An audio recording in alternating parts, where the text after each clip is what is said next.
introduce two colleagues from Tele2 with a lot of experiences from both the market and the customers. Mirza Kotorcic, Customer Value Manager at Tele2, and Niklas Letén, Head of Professional Services within IoT. Warm welcome. Thank you. Thank you. The smart city is a fantastic vision turning into reality in front of us. In your opinion and your view, what good examples of a smart city have you seen that no one even talked about 5 years ago? Well, I would say that the smart city has creeped up on us over the years. E-scooters and e-health are all visible signs above the waterline, but you have everything from traffic optimization systems to connected trash can bins to online office room bookings. I mean, all of those compose parts of a smart city. And for me, when I joined Tele2 IoT 5 years ago, we had customers that were making voice calls to gates and doors, which then responded and opened itself. That was the smart cities we know back then. And since then, it's been huge development, and it's still very much ongoing, I would say. The most tangible example as of today is most likely the e-scooters. But we also see other examples, such as electric vehicle charging and also connected street lamps. And if you look 5 years ahead? 5 years ahead, I think pretty much everything will be connected, at least I hope so. But at that point in time, I don't think we will speak about the devices being individually connected, but I think we will speak about these devices being connected to each other. Okay, so what's the difference when everything is connected to each other? Yeah, well, so when it's connected to each other, and if you take my previous mentions as one example, where you have the electric vehicle charger and you have the connected street lamp. So while you are charging your electric vehicle, it then connects down to the street lamp and tells it to light up your car while it is being charged, which I think would be pretty smart. And I mean, to up on that, with the development in AI, a lot of this decision-making will be pushed towards the devices themselves. Great. So how can we help customers deliver good experiences to their customers? I would say it's all about listening to and understanding your customers. So what are their pains? What are their needs? And then take those pains and needs and connect them to products and services so that these companies can focus on what they do best. Growth is what follows. And as Mirza is saying here, I think for us in Tele2 IoT, it's really a driver to understand the customer and embracing their journey that they are in. So both me and others with me have helped a lot of customers, and that is an amazing feeling to do that sort of progress together with the customers. So we have a service management offering, which is perfectly suited for the companies and customers out there being serious about their IoT deployment and has IoT as a strategic component. So in practice, this means that we have an operations manager on our side working for the customer, runs their prioritizations and also working for the long-term aspects. All in all, enabled for the customers to be able to scale it up. And one more thing that I would like to add is the technical audit that we do to our customers, because what we have seen is that while the time flies, the customers are building and building and building, and in the end, you're left there with a big mess. So there is a driver here for simplicity. And what we do to address that is basically that we identify bottlenecks, security threats, redundancy risks, and all in all identify whatever could make the solution much smarter. Sounds great. But are all cities becoming smart cities? I would say all cities are looking into this on some level, but of course ambitions and timelines might differ.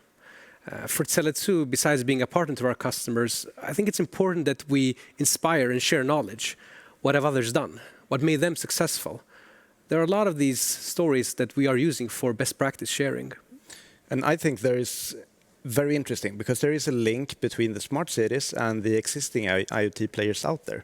So if you have a look at the smart cities as it looks today, it's obviously becoming smarter. But it happens in different appearances. So linking this now to the existing IoT players, you have players with different levels of maturity. So, for example, if you look at the ones with high maturity, They've been there for a long time. They have all the lessons learned. While if you look at the ones with lower maturity level, that is typically the startups. But what we do is that we transfer the knowledge very much from the startups to the more mature player. For example, in this case, we would transfer parts of the innovation engine that is in the startup, but also the other way around. So if you would look at the more mature player, they have a lot of lessons learned. So transferring that to the startups, we might do the whole difference.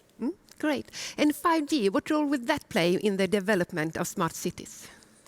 Well, so I see two areas of 5G, which is not covered today.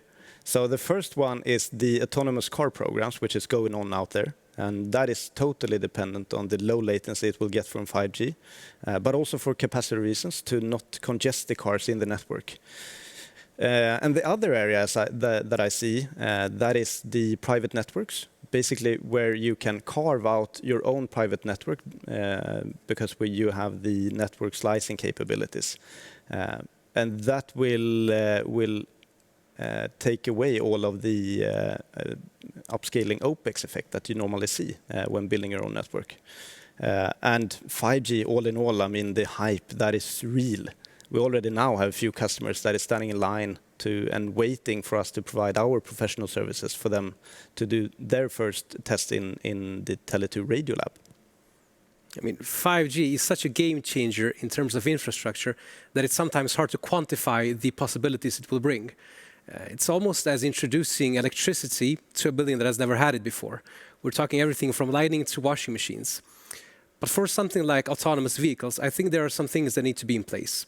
So you need to have the 5G infrastructure, you need to have the companies to provide the services, you need the business models to enable them, and you need the city authorities to act as sponsors. So for it to be a success, it will be a multi-partner approach. Great. And in what way do you see that cities and municipalities can cooperate even more with private companies?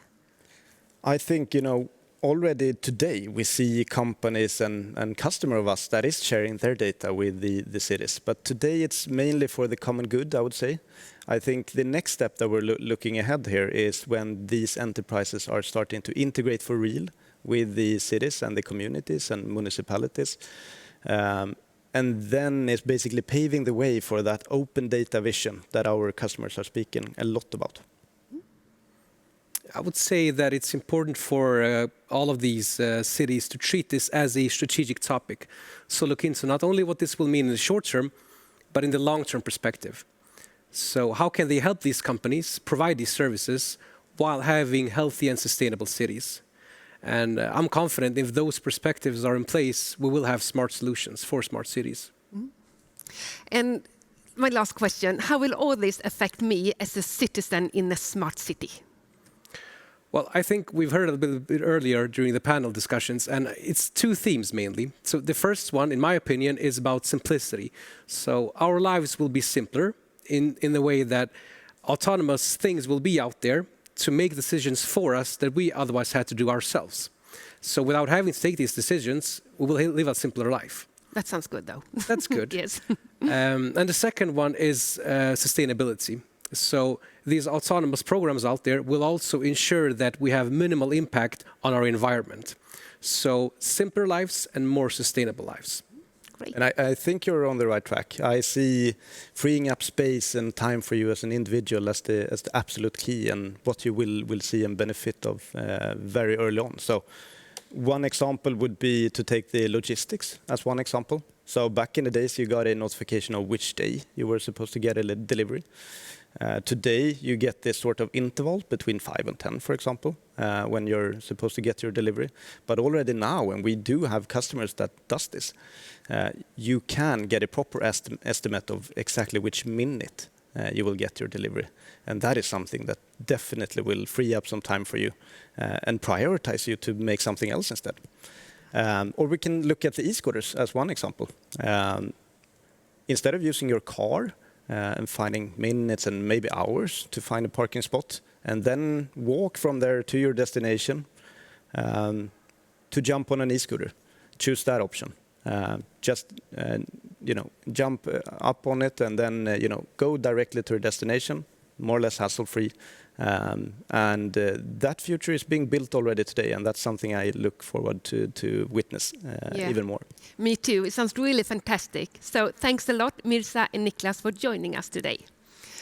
And it's really obvious that our cities is going to be way more smarter, all thanks to smart solutions in the future.